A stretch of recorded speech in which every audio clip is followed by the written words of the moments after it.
Alhamdulillah, alhamdulillahilladzi afaqani ibadatul jum'ah. Nahmaduhu wa nasta'inuhu wa nastaghfiruh. Wa na'udzu billahi min syururi anfusina wa min sayyiati a'malina.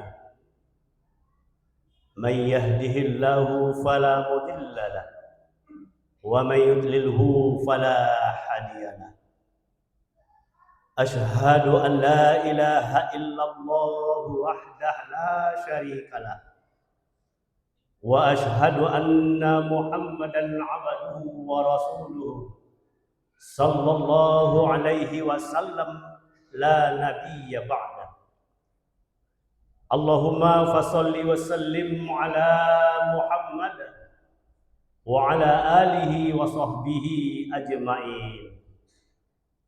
Amma ba'du fa ya ibadallah, inni usikum wa iyaya bitaqwallah faqad fazal muttaqun. Ya ayyuhalladzina amanu ittaqullaha haqqa tuqatih wa la tamutunna illa wa antum muslimun. فقال الله تعالى في القرآن الكريم: نعوذ بالله من الشيطان الرجيم بسم الله الرحمن الرحيم لن تنالوا البر حتى تنفقوا مما تحبون وما تنفقوا من شيء فإن الله به عليم. وقال النبي صلى الله عليه وسلم: الحج المبرور ليس له الجزاء إلا الجنة. صدق الله العظيم وصدق النبي الكريم. Kamu tidak akan memperoleh kebajikan sebelum kamu menginfakkan sebagian harta yang kamu cintai. Dan apapun yang kamu infakkan tentang hal itu, sesungguhnya Allah Maha mengetahui. Dan tidak ada balasan bagi haji yang mabrur kecuali hanya surga Allah Subhanahu wa taala. Maha benar Allah dengan segala firman-Nya, Al-Qur'an, Surah Ali Imran ayat yang ke-92 dan hadis Rasulullah SAW yang telah kita sampaikan. Ma'asyiral muslimin, bapak-bapak, saudara-saudaraku, sidang jamaah Jumat para tamu Allah yang mulia. Berserah diri kita kepada Allah Subhanahu wa taala.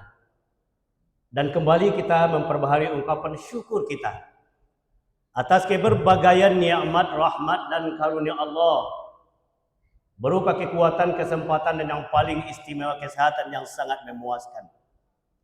Hingga pada siang yang sangat cerah ini, kita memperkenalkan seruan Allah Subhanahu wa taala, melaksanakan kewajiban yang tidak bisa kita tumpangkan, kewajiban yang tidak bisa kita titipkan kepada siapapun, sekalipun ayah kepada anak kandung laki-lakinya, atau saudara kandung laki-lakinya, ataupun anak kepada ayahnya, ataupun anak kepada saudara laki-lakinya. Karena fardu Jumat merupakan kewajiban setiap muslim yang laki-laki untuk melaksanakan pada waktu dan jadwal Jumat itu sendiri. Tentu kita bermohon dan berdoa kepada Allah Subhanahu wa taala. Keberadaan kita siang ini di rumah Allah Subhanahu wa taala senantiasa dalam berkah ridha Allah Subhanahu wa taala. Segenap amalan yang sudah kita perbuat, yang sudah kita kerjakan lillahi ta'ala, diterima oleh Allah Subhanahu wa taala dan dibalasi dengan pahala berlipat ganda hingga mampu menyelamatkan hidup kita di dunia dan nanti mensentausakan hidup kita di yaumul akhirah. Amin ya rabbal alamin. Dan juga kita bermohon kepada Allah Subhanahu wa taala, perilaku kita, tindak tanduk kita, kewajiban-kewajiban yang belum kita laksanakan secara maksimal dan sempurna. Dan ada kewajiban yang terkadang sengaja kita abaikan atau memang sengaja kita tinggalkan. Kalau memang demikian kondisinya, kita juga bermohon kepada Allah Subhanahu wa taala, semoga Allah mempatrikan pada kalbu kita masing-masing keimanan yang tangguh, ketakwaan yang sempurna, hingga tidak ada lagi kewajiban yang mesti kita kerjakan kita tinggalkan, apalagi dengan sengaja kita lupakan. Jika memang ada, kita juga bermohon agar Allah mau mengampuni dan memaafkan tingkah serta dosa-dosa kita. Amin ya rabbal alamin. Juga sekaligus kita bermohon kepada Allah Subhanahu wa taala agar disampaikan salam dan salawat kita buat arwah Nabiullah Muhammad sallallahu alaihi wasallam. Allahumma salli ala sayyidina Muhammad wa ala ali sayyidina Muhammad khataman nabiyyin wa uswatun hasanah. Bapak-bapak, saudara-saudaraku, sidang jamaah Jumat pertama Allah yang mulia. Pada hari ini kita berada pada posisi 29 Mei 2026 bertepatan dengan tanggal 12 Zulhijjah 1447 Hijriah. Di awal khutbah khatib menghimbau diri khatib, izinkan khatib mengajak kita bersama. Sudah saatnya kita memperkokoh keimanan dan menyempurnakan ketakwaan kita kepada Allah Subhanahu wa taala. Ingat pesan Allah, wala tamutunna illa wa antum muslimun. Jangan kamu kembali menghadap Allah sementara ketakwaanmu belum sempurna. Oleh sebab itu, bapak-bapak, saudara-saudaraku, yuk kita sempurnakan keimanan, kita mantapkan ketakwaan kita kepada Allah Subhanahu wa taala. Hadirin jamaah Jumat pertama Allah yang mulia. Pada khutbah singkat kali ini, khatib menyampaikan tema dengan tema manusia yang mabrur. Bapak-bapak, saudara-saudaraku, dalam sebuah hadis Rasulullah menyampaikan, al-hajjul mabrur laisa lahul jazaa illal jannah. Tidak ada balasan Allah Subhanahu wa taala bagi saudara-saudara kita yang berangkat melaksanakan ibadah haji ke tanah suci, laki-laki ataupun perempuan, kecuali kata Allah Subhanahu wa taala surga Allah Subhanahu wa taala. Masya Allah, tabarakallah. Beruntung saudara-saudara kita, keluarga kita, bahkan mungkin kita sendiri yang sudah pernah menunaikan ibadah haji dan kembali ke tanah suci, memperlihatkan indikator-indikator haji yang mabrurah. Salah satunya adalah wala tajassasu. Begitu sampai di tanah air, tidak ada lagi haji dan hajjah itu berbantah-bantahan dengan masyarakat di lingkungannya, dengan tetangganya, dengan keluarganya. Dalam artian ketika berbantahan-bantahan tersebut mencari kebenaran Allah Subhanahu wa taala. Dan yang kedua, wala fusuqa, tidak lagi mencampur baurkan antara yang hak dengan yang batil, antara yang benar dengan yang salah.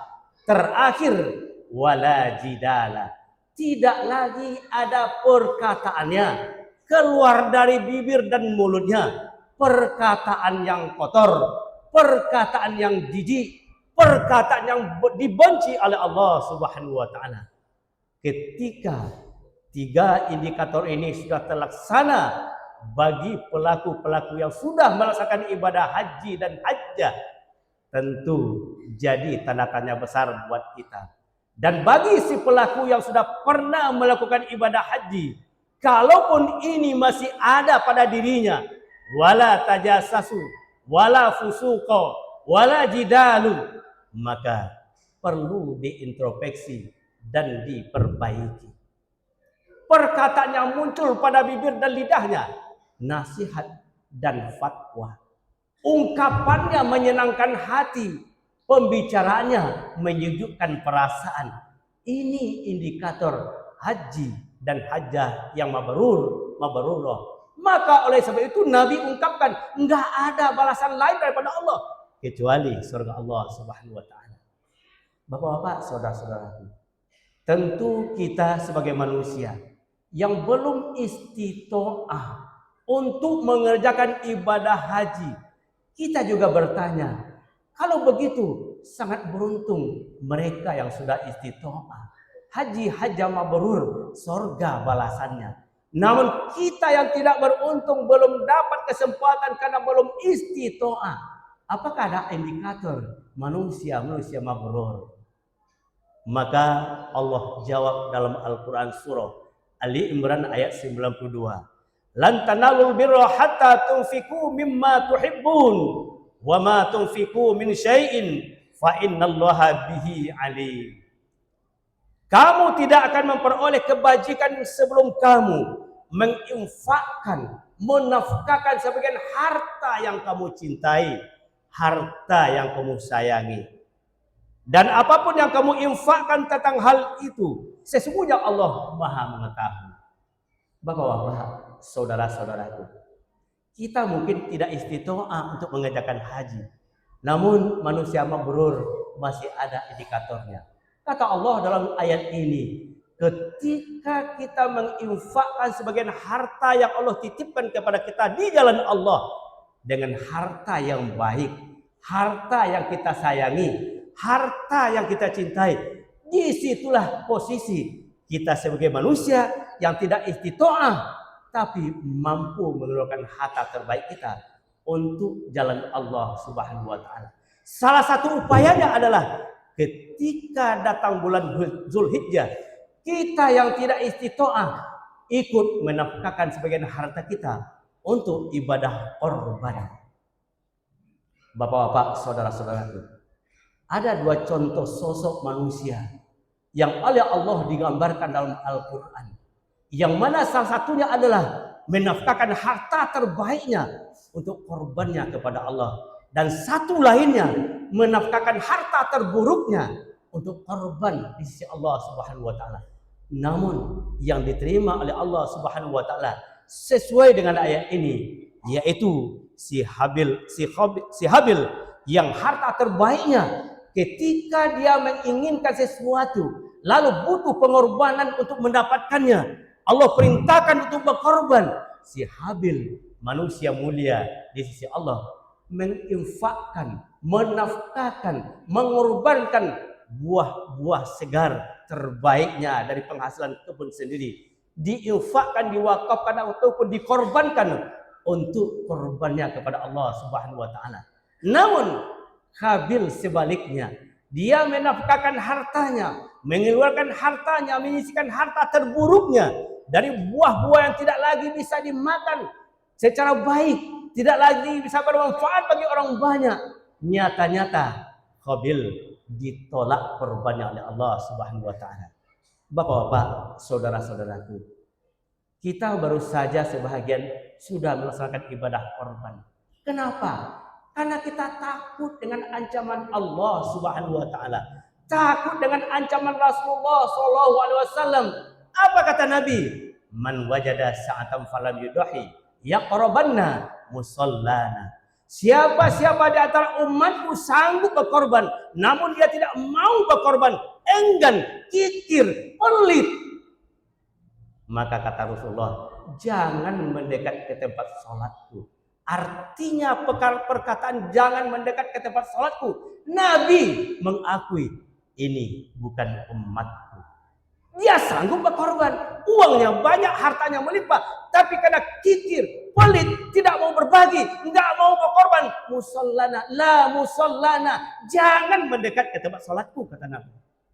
Dan yang paling naif lagi, apa kata Rasulullah? Man wajada sa'atan falam yudahi yaqrabanna aw la yasmut insya'a yahudiyya wa insya'a nasraniyya. Siapa-siapa di antara umatku sanggup berkorban namun dia tidak mau berkorban dengan bermacam alasan, maka pilih mati, Yahudi ataupun Nasrani. Na'udzubillah summa na'udzubillah. Bagi kita yang sudah berkorban, insyaallah korban kita diterima oleh Allah Subhanahu wa taala. Mampu setiap helai bulunya menanamkan satu kebajikan. dan juga membawa keberkahan kepada kita serta membawa manfaat bagi lingkungan kita. Makna daripada korban itu, kenapa ketika Ibrahim alaihissalam menyembelih putranya Ismail karena ketaatan dan ketakwanya kepada Allah Subhanahu wa taala, apapun yang diperintahkan Allah kepada Ibrahim dilaksanakan, sekalipun mengorbankan putra kandungnya yang sudah ditunggu kehadiran sekian lama, tetapi ketika perintah Allah datang, korbankan. Ibrahim penuh dengan keikhlasan karena ketakwaan mengorbankan putranya Ismail. Dan yang luar biasa, Ismail si mata wayang Ibrahim dan istrinya. Begitu perintah Allah kepada Ibrahim itu diperintah untuk menyembelihnya, dengan penuh keikhlasan Ismail yang sudah dibekali dengan keyakinan keimanan yang mantap sempurna oleh ayahnya dan ibunya, apapun perintah orang tuanya, kalau memang itu demi ketaatan kepada Allah Subhanahu wa taala, dengan penuh keikhlasan Ismail menggolekkan dirinya ke tempat penyembelihan. Allah tidak ikhlas, Allah tidak rela manusia mengorbankan manusia lainnya, maka diganti oleh Allah Subhanahu wa taala Ismail putra Ibrahim dengan seekor kibas yang gemuk dan besar. Masya Allah, tabarakallah. Bapak-bapak, saudara-saudaraku, peran kita sebagai orang tua, peran kita sebagai ayah harus mampu membentuk pendidikan agama secara dini kepada putra dan putri kita. Kita mungkin anak-anak sudah dewasa, bahkan sudah berkeluarga. Para orang tua harus mampu memberikan pendidikan dini agama kepada putra-putrinya dan anak cucu keturunannya. Bagaimana menanamkan tauhid, menanamkan jihad, menanamkan ibadah, menanamkan segala hal yang diperintahkan oleh Allah Subhanahu wa taala kepada putra-putri kita. Begitu dia setelah mengetahui, insya Allah keikhlasan akan ada di hatinya, ibadah terasa ringan, tidak ada beban untuk merasakan apapun yang jadi kewajiban dalam hidup dan kehidupan. Bapak-bapak, saudara-saudaraku, jika kita lihat potret kehidupan di zaman Rasulullah dan di zaman Nabi-Nabi sebelumnya, mohon maaf, banyak kita yang sudah kelalaian, banyak kita yang sudah terledor, banyak kita yang sudah tertinggal. Sementara ini mestinya kewajiban mutlak yang mesti kita kerjakan. Oleh sebab itu, masih ada peluang, masih ada kesempatan untuk menintrospeksi diri dan memperbaiki ibadah ubudiyah kita kepada Allah Subhanahu wa taala. Kalau kita memang diberi amanah oleh Allah Subhanahu wa taala, maka jangan pernah kita sia-siakan amanah itu. Apapun bentuknya, apapun amanahnya, kita jalankan semaksimal mungkin, semampu dan sepengetahuan kita. Kita kerjakan sebaik-baik mungkin. Bapak-bapak, saudara-saudaraku, mudah-mudahan Allah senantiasa memberikan hidayah dan petunjuk kepada kita, agar semua kewajiban-kewajiban yang harus kita pikul, kewajiban-kewajiban yang mesti kita laksanakan, tidak ada lagi rasa di antara kita malas dan enggan, apalagi menjadi suatu keberatan dalam hidup dan kehidupan kita, termasuk dengan wa mimma razaqnahum yunfikun, menafkahkan sebagian harta yang kita sayangi di jalan Allah Subhanahu wa taala, termasuk hal-hal yang mengandung kepada kebajikan. Bapak-bapak, saudara-saudaraku, berkorban masih ada kesempatan untuk 1-2 hari dengan hari ini. Di hari tasyrik, 1-2-3 hari tasyrik, itu kita diperbolehkan menyembelih binatang ternak korban. Kalau memang kemarin secara pakai panitia kita disuruh, dikumpulkan oleh panitia kita untuk berkorban bersama, namun di saat itu kita mungkin terpepet, nggak bisa sama sekali. Setelah akhirnya kita bisa mengumpulkan dan bisa membeli, silakan. Masih ada peluang dan kesempatan. Bapak-bapak, saudara-saudaraku, semoga ini jadi perhatian kita bersama. Dan kalau kita ingin menjadi manusia-manusia mabrur, maka wa ta'awanu 'alal birri wat taqwa wa la ta'awanu 'alal ismi wal 'udwan. Bertolong-tolonglah kamu, berbantu-bantulah kamu demi ketakwaan kepada Allah Subhanahu wa taala. Dan jangan sekali-kali kamu bantu-membantu, tolong-menolong untuk kemaksiatan dan kedurjanaan. Camkan fa'tabiru ya ulil absar la'allakum turhamun.